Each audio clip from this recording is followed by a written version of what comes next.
Good morning, and welcome back to Daily Dhamma, a letter to our children.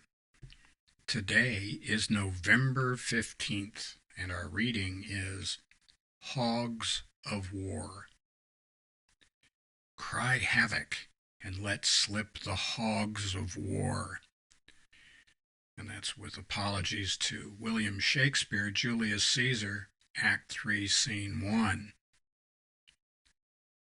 Despite clear warnings from theologians, philosophers, George Orwell, and President Eisenhower, wholesale dumping of resources into the military-industrial complex is the default setting of too many nations.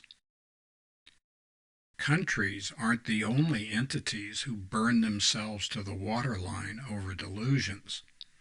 States, counties, cities, and neighborhoods get swept up in mass hysteria as well. We can do the same in our private lives. The Buddha taught us to use meditation to calm our mind and tame our heart. Obsessions, moods, and preoccupations are all lies. The only defense is following the Eightfold Path.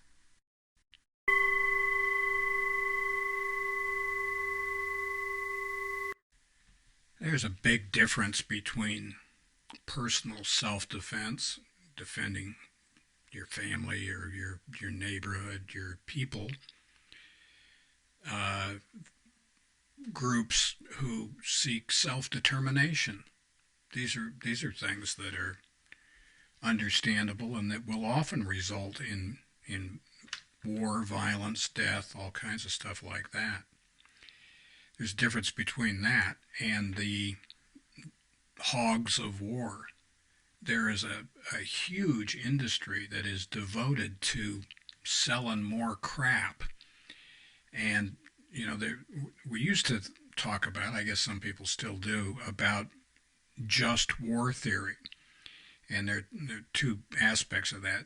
Just ad bellum, the right to go to war, and that includes the following criteria. You have to have a competent authority that is going to war. That is, you can't just get a bunch of folks together and go burn down your neighbor's house. You need to have a probability of success. There has to be a reasonable probability of success. You don't just go charging off half-cocked. It has to be the last resort, and there has to be a just cause. Now, the competent authority, probability of success, last resort, and just cause do not mean the uniparty. Everybody benefits if we buy a bunch of useless material and dump money into armaments. With the probability of success, if we continue to spend money on this, we'll continue to make money. It doesn't mean that kind of probability of success. Last resort, well, yeah, it's the last resort.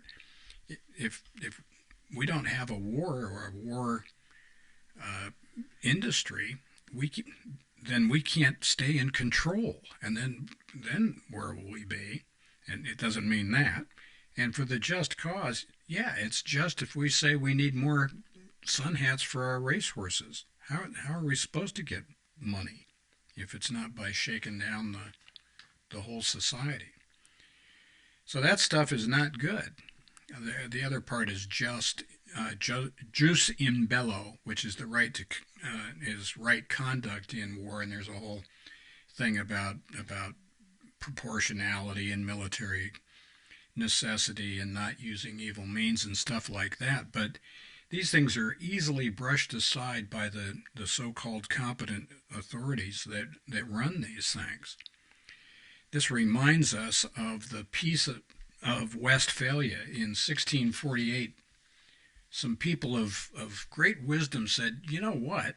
How about if everybody minds their own business, keeps their hands to themselves? And happy trails to you until we meet again.